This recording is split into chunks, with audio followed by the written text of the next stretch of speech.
La sangre se deslizaba lentamente por las piedras frías del calabozo real, mientras los gritos resonaban por los pasillos de Versalles. En aquella madrugada de septiembre de 1689, tres hombres que conocían demasiado los secretos del Rey Sol agonizaban con espasmos violentos. El veneno había cumplido su función silenciosa. Encima de ellos, en los salones dorados del palacio, Luis XIV danzaba tranquilamente con la corte, como si nada hubiera sucedido. Pero por debajo de sus pelucas empolvadas y sonrisas corteses, la realeza europea escondía horrores que harían vomitar de repugnancia a cualquier persona común. Si este tipo de historia merece ser recordado, apoya este proyecto suscribiéndote al canal y dejando tu comentario sobre hasta dónde crees que la sed de poder puede llevar a una persona. Cuando miramos los libros de historia, vemos retratos majestuosos de reyes y reinas rodeados por lujo y admiración. Las biografías oficiales hablan de conquistas militares, alianzas diplomáticas y legados culturales. Pero los documentos secretos cuentan una versión muy diferente.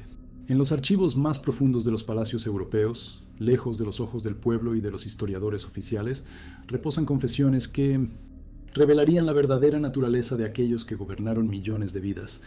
Cartas interceptadas, diarios personales, informes médicos confidenciales y testimonios de sirvientes que juraron silencio eterno. Estos no son cuentos de hadas.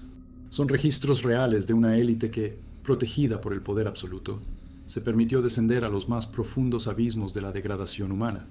Luis XIV, el Rey Sol, construyó Versalles como un símbolo de poder divino en la tierra. Sus aposentos dorados recibían embajadores del mundo entero, que se inclinaban ante la grandiosidad francesa.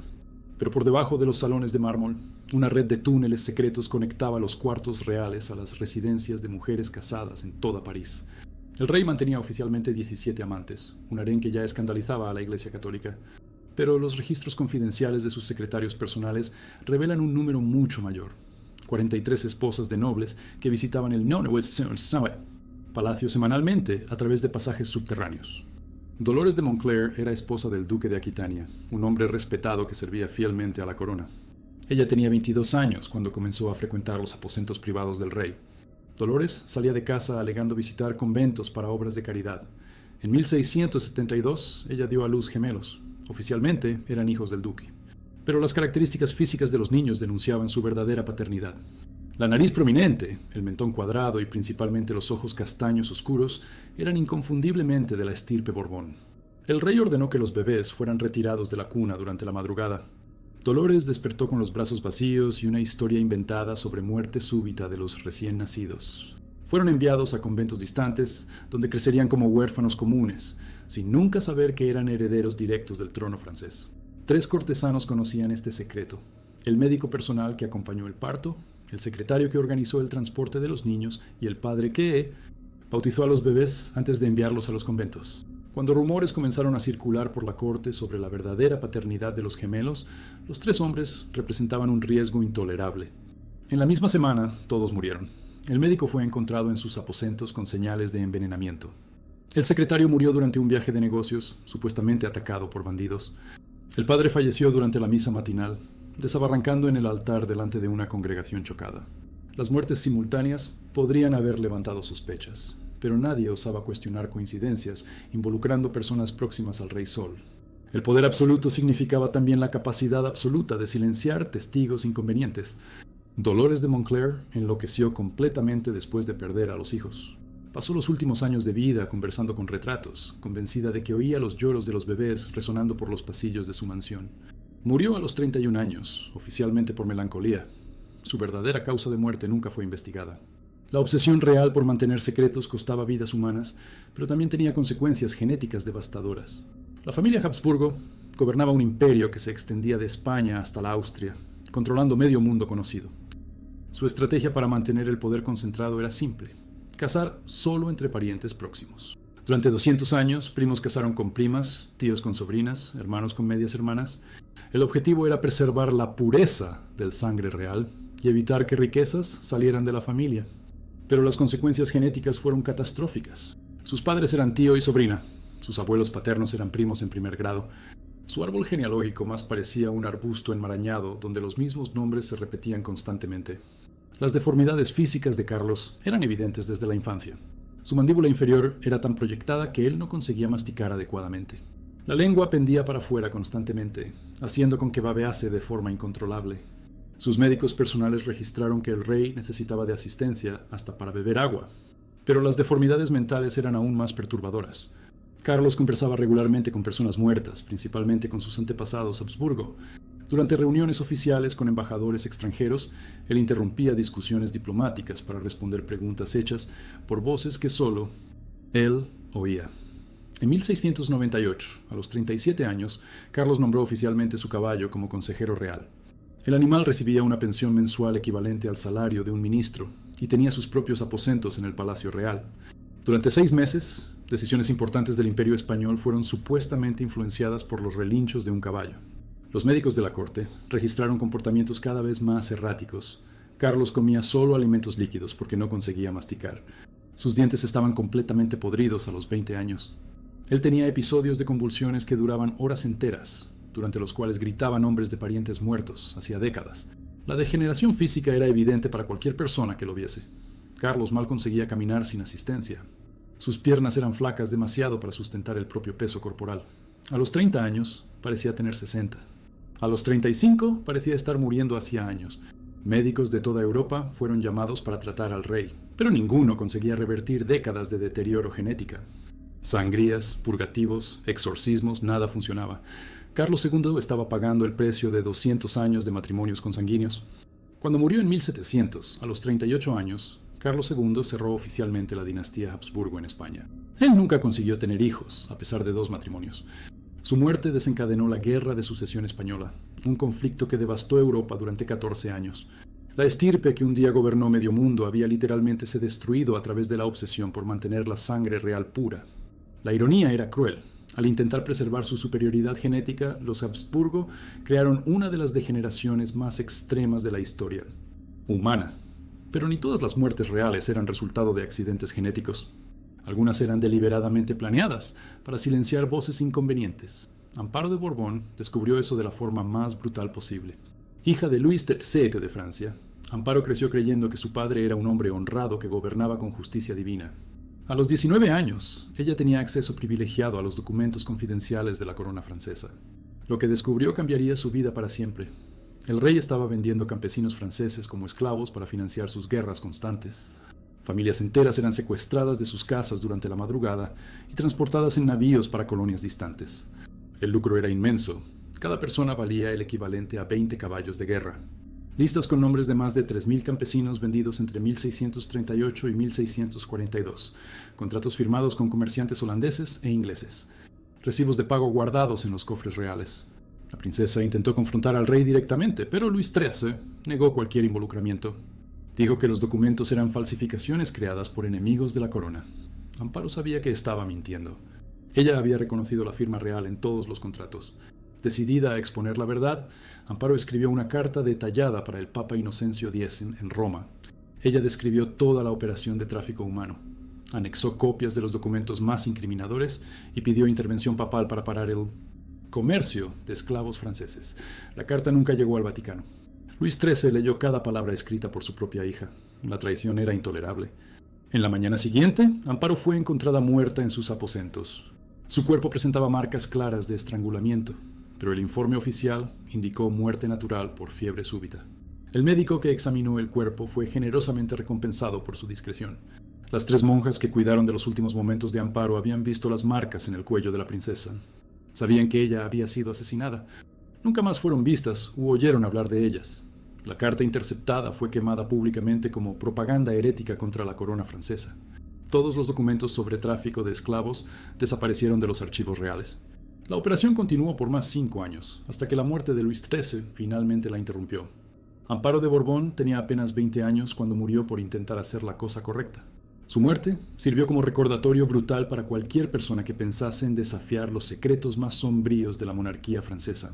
Pero tal vez la ironía más cruel de la historia real sea el caso de Francisco, el hijo bastardo que se convirtió en verdugo de sus propios medios, hermano sin nunca saber de la verdad. Pero pocos saben que él tuvo una 7ª relación, con una criada de cocina llamada Carmen Hartwell. En 1535, Carmen dio a luz un niño que tenía los ojos azules característicos de la dinastía Tudor. Enrique ordenó que el niño fuese retirado de la madre inmediatamente después del nacimiento. El bebé fue entregado a una familia de campesinos con instrucciones de criarlo como huérfano común.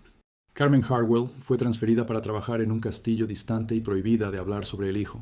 El niño creció con el nombre de Francisco Smith. Él nunca supo quién eran sus padres verdaderos. A los 15 años fue reclutado como ayudante del verdugo oficial de Londres. A los 22 habíase tornado el propio verdugo real.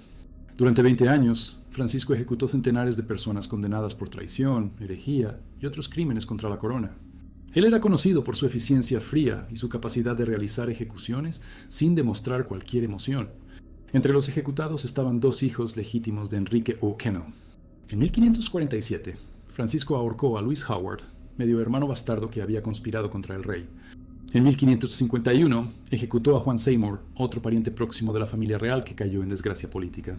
Francisco nunca supo que estaba matando miembros de la propia familia. Él cumplía sus funciones con la misma frialdad profesional de siempre. La verdad sobre su origen solo fue revelada en 1555, en el lecho de muerte de Carmen Hartwell. Ella había guardado el secreto por 20 años, pero la culpa la consumía lentamente. En sus últimas horas, confesó a un padre que Francisco era hijo del rey Enrique Oeno. El padre procuró a Francisco y contó toda la verdad. El verdugo real descubrió que había ejecutado 2 medios hermanos y decenas de parientes distantes de la familia Tudor. Él era tan noble cuanto cualquiera de los hombres que había mandado para la horca. Él pasó 3 días trancado en su cuarto, revisando mentalmente cada ejecución que había realizado. ¿Cuántos parientes había matado sin saber? ¿Cuántos primos, tíos, medios hermanos habían muerto por sus manos? En la 4ª noche, Francisco subió en la misma horca donde ejecutara a tantos miembros de la realeza. Él amarró la cuerda en el propio cuello y saltó para la muerte. Su última acción fue ejecutar a sí mismo por el crimen de regicidio involuntario. El cuerpo de Antonio fue encontrado a la mañana siguiente, balanceándose en la misma estructura donde había cegado cientos de vidas. La ironía era brutal. El hijo bastardo del rey se había convertido en verdugo de la propia familia y después ejecutor de sí mismo. Pero no todas las perversiones reales involucraban violencia directa. Algunas reinas preferían métodos más sutiles de mantener el poder, incluso si eso significaba engañar a todo un reino. María Tudor, hija de Enrique O'Connell, asumió el trono inglés en 1553 con un problema grave. Ella necesitaba de herederos para mantener la dinastía, pero sabía que no conseguiría quedar embarazada. Una infección contraída a los 15 años, resultado de abusos cometidos por el propio padre, había dejado su sistema reproductivo completamente dañado. La solución de María fue genial en su crueldad. Ella fingiría embarazos constantes para mantener la esperanza de continuidad dinástica. Durante 17 años, ella simuló 9 embarazos falsos, cada una acompañada de celebraciones públicas y preparativos elaborados para el nacimiento del futuro heredero. El primer engaño comenzó 6 meses después de su coronación. María anunció oficialmente que estaba esperando un hijo. Médicos de la corte confirmaron el embarazo. María usaba almohadas progresivamente mayores para simular el crecimiento de la barriga. Ella contrató parteras discretas que juraron confirmar cualquier versión que ella inventase. Durante 9 meses, toda Inglaterra aguardó ansiosamente el nacimiento del príncipe heredero. Cuando llegó el momento del supuesto parto, María fingió trabajo de parto durante 2 días enteros. Los gritos viniendo de sus aposentos eran oídos por todo el palacio.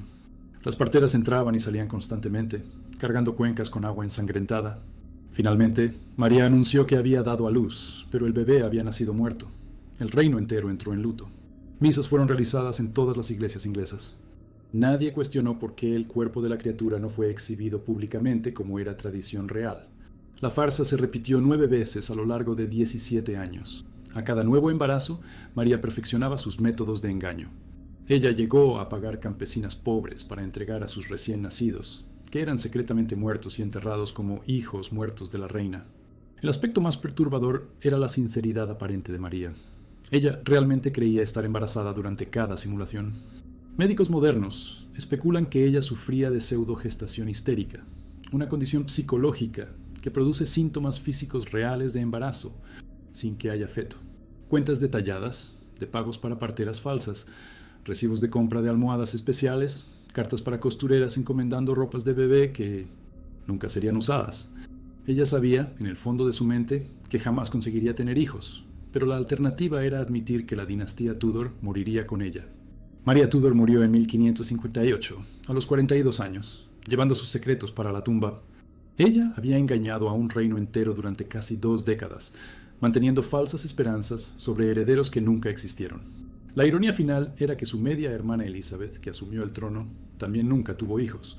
La dinastía Tudor realmente murió con las dos hermanas estériles. Esas no eran excepciones aisladas de comportamiento real anómalo. Ellas representaban un patrón sistemático de corrupción que alcanzaba los niveles más profundos de la degradación humana. Y los horrores que aún estaban por venir superarían hasta mismo esas atrocidades en términos de pura perversidad. Pero si los embarazos falsos de María Tudor chocaban por la frialdad calculada, nada se comparaba a lo que acontecía en los palacios portugueses al inicio del siglo XIX. Ángel VI de Portugal había cruzado una línea que ni los peores tiranos de la historia osaron atravesar. En 1801, Ángel VI contrajo una enfermedad misteriosa durante un viaje diplomático a España. Los médicos de la corte nunca consiguieron diagnosticar exactamente lo que había acontecido, pero los síntomas eran perturbadores. Fiebre alta por semanas, alucinaciones constantes y principalmente un apetito voraz que no conseguía ser saciado con comida común. Cuando la fiebre finalmente bajó, Ángel VI había cambiado completamente. Él rechazaba todas las exquisiteces tradicionales de la mesa real. Jabalí, ciervo, pescado fresco, nada satisfacía su paladar alterado. Los cocineros reales intentaron recetas exóticas de todas las colonias portuguesas, pero el rey escupía todo con desprecio. La solución vino de forma accidental y horrible. Durante una ejecución pública en la Plaza del Rocio, Ángel VI asistía del balcón real cuando un condenado a muerte fue descuartizado delante de la multitud. El olor de la carne humana quemada llegó hasta el palacio, y por la primera vez en meses el rey sintió hambre verdadera. En aquella misma noche, Ángel VI llamó discretamente al jefe de los cocineros reales. Él ordenó que una pequeña porción de la carne del ejecutado fuese preparada y servida en sus aposentos privados. El cocinero quedó horrorizado, pero desobedecer al rey significaba muerte cierta. La primera comida de carne humana fue servida en una bandeja de plata, templada con hierbas finas y acompañada de vino del puerto. Ángel VI devoró cada pedazo con un placer que no sentía hace meses. Por la primera vez desde la enfermedad, él consiguió digerir completamente una comida. A partir de aquella noche, el canibalismo real se tornó rutina. Ángel VI ordenó que todos los condenados a muerte fuesen preparados por los cocineros del palacio antes del entierro. Partes específicas eran cortadas y almacenadas en cámaras frigoríficas subterráneas, construidas especialmente para ese propósito. Los banquetes caníbales acontecían 2 veces por semana, siempre en salas privadas del palacio. Ángel VI invitaba apenas cortesanos de absoluta confianza, hombres que habían jurado lealtad eterna a la corona y que sabían que revelar cualquier secreto significaría muerte inmediata. El menú macabro era preparado con requinte culinario: hígado humano asado con cebollas caramelizadas, corazón asado rellenado con castañas, lengua cocida en salsa de vino tinto. Los platos eran servidos en porcelana fina, como si fuesen exquisiteces normales de una cena real. Durante 3 años, entre 1801 y 1804, más de 200 personas ejecutadas en Lisboa fueron parcialmente consumidas en los banquetes secretos de Minvestenitra. Ángel VI. Los registros detallados eran mantenidos por el mayordomo real, que anotaba cuidadosamente cuáles partes de cada cuerpo habían sido utilizadas y cómo habían sido preparadas. El hábito grotesco solo fue descubierto por acaso en 1804, cuando un diplomata francés visitó Lisboa para negociar acuerdos comerciales. Durante una cena oficial, el embajador Charles de Montmorency mordió su comida y sintió algo extraño en la textura de la carne. Examinando más cuidadosamente, Montmorency encontró 2 dedos humanos parcialmente cocidos, mezclados al asado de su porción. El reconocimiento fue inmediato. Aquellos eran dedos de una persona, completos con uñas y articulaciones. El diplomata francés vomitó violentamente en la mesa real. Ángel VI intentó explicar la situación como un accidente de cocina, pero Montmorency no creyó en la versión oficial. Él exigió una investigación completa de los métodos de preparación de la comida real. La verdad sobre los banquetes caníbales estaba a punto de convertirse en un escándalo diplomático internacional. La solución del rey fue radical y brutal. Todos los presentes en la cena con el diplomata francés fueron ejecutados en la misma semana. 15 nobles portugueses, 3 siervos, 2 cocineros y un cura murieron envenenados o apuñalados. Sus muertes fueron justificadas como una conspiración contra la corona. Montmorency fue mantenido en prisión domiciliaria en el palacio durante 2 meses, hasta que diplomatas franceses consiguiesen negociar su liberación. Pero antes de partir, él fue forzado a firmar un documento jurando nunca revelar lo que había presenciado en Lisboa.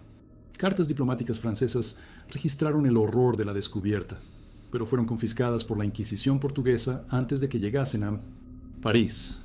Montmorency intentó contar la verdad cuando retornó a Francia, pero nadie creyó en sus acusaciones. La historia pareció absurda de más para ser real. Ángel VI paró completamente con los banquetes caníbales después del incidente con el diplomata, pero el vicio había dejado secuelas permanentes.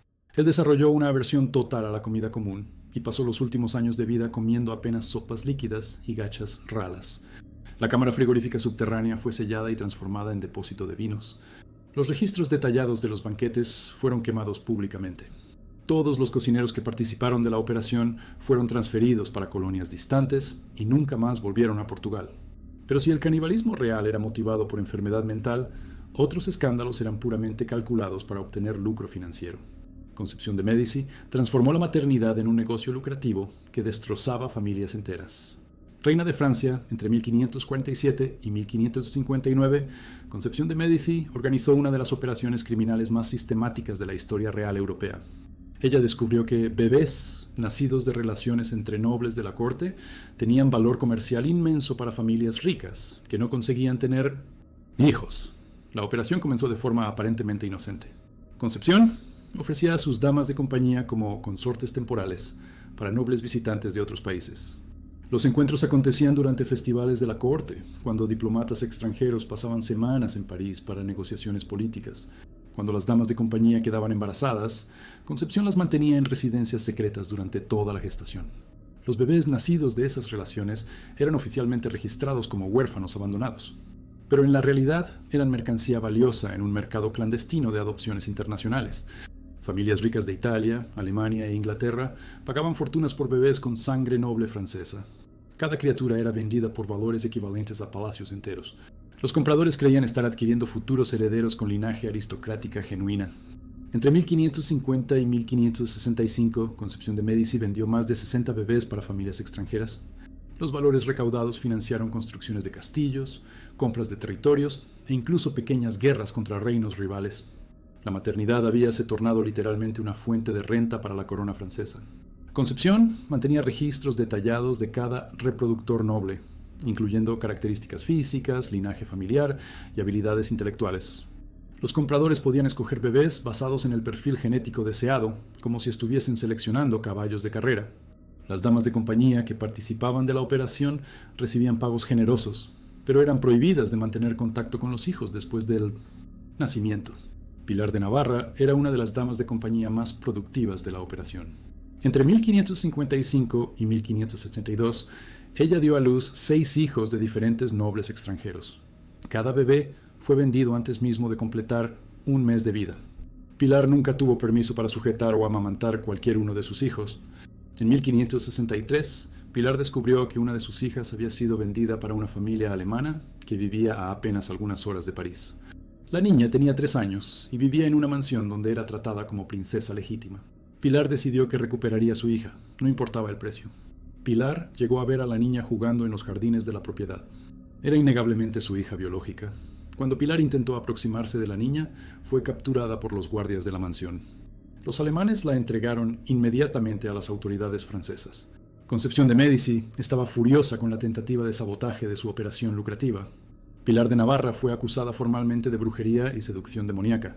El juicio duró apenas 3 días. Ella fue condenada a muerte por hechicería y quemada viva en la plaza pública de París. Millares de personas asistieron a la ejecución, sin saber que la verdadera razón de la condenación era la tentativa de una madre recuperar su propia hija. La operación de venta de bebés continuó por más 2 años después de la muerte de Pilar. Concepción de Médici solo interrumpió el negocio cuando comenzó a temer que otras madres intentasen rescatar a sus hijos vendidos. El riesgo de exposición pública habíase tornado mayor que los lucros financieros. Los registros completos de la operación fueron escondidos en las paredes del Palacio del Louvre durante reformas realizadas en 1567. Ellos solo fueron descubiertos en 1789, durante las reformas de la Revolución Francesa. Documentos detallados revelaron nombres de compradores, valores pagados y destinos de cada niño vendido. Muchos de los niños vendidos por Concepción de Médici crecieron como herederos legítimos de familias ricas europeas. Algunos se tornaron diplomáticos, otros se casaron con verdaderos nobles. Ellas nunca supieron que sus orígenes aristocráticos eran completamente falsos, basados en una operación criminal organizada por la realeza francesa. El descubrimiento de los documentos en 1789 causó escándalo en toda Europa.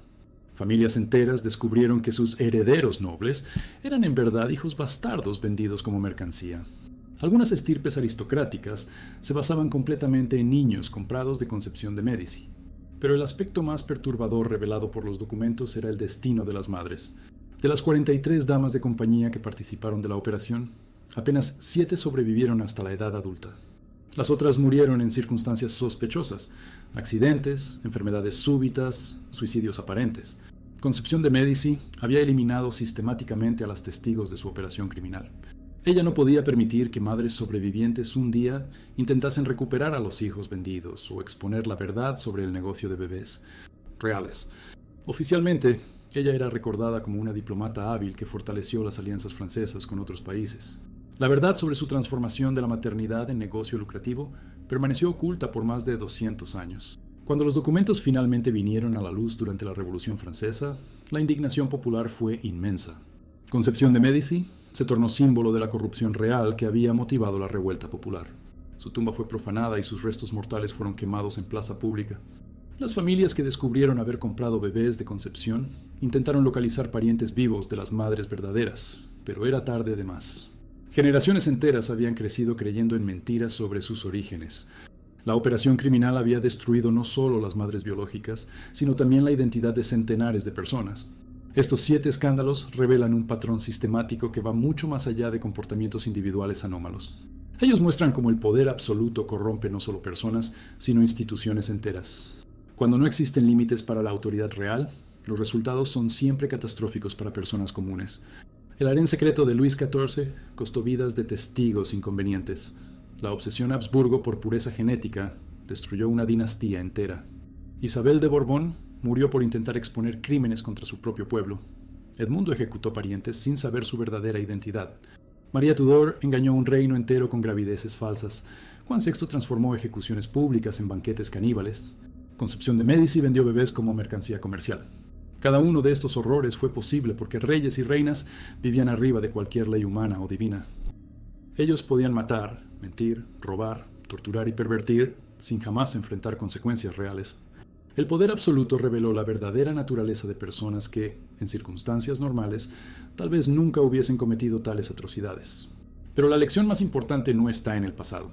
Está en la percepción de que estructuras de poder sin control siempre producen los mismos resultados. Gobiernos, corporaciones, instituciones religiosas e incluso organizaciones familiares pueden se tornar máquinas de opresión cuando no existen mecanismos efectivos de fiscalización y punición. La realeza europea medieval no tenía prensa libre, oposición política organizada o tribunales independientes.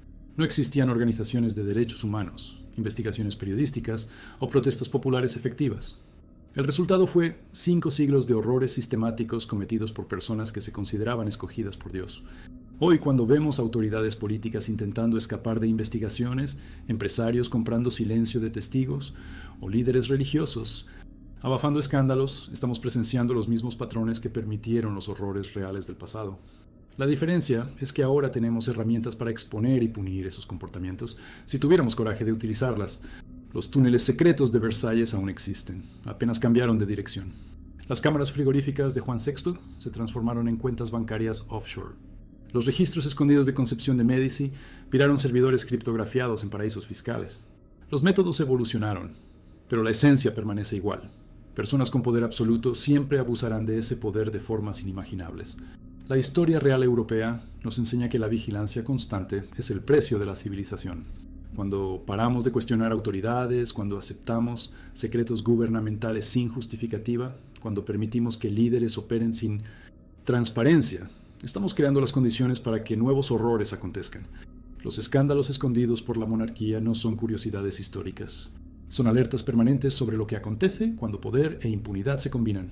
Ellos nos recuerdan que la diferencia entre civilización y barbarie no está en la época en que vivimos, sino en los mecanismos que creamos para controlar quién nos gobierna. Si esa historia le conmovió, comparta. Cuanto más gente sepa cómo el poder absoluto funciona en la práctica, menores son las chances de que esos horrores se repitan. El mejor homenaje a las víctimas de los reyes caníbales y reinas asesinas es garantizar que nunca más alguien tenga poder suficiente para cometer atrocidades semejantes sin enfrentar consecuencias.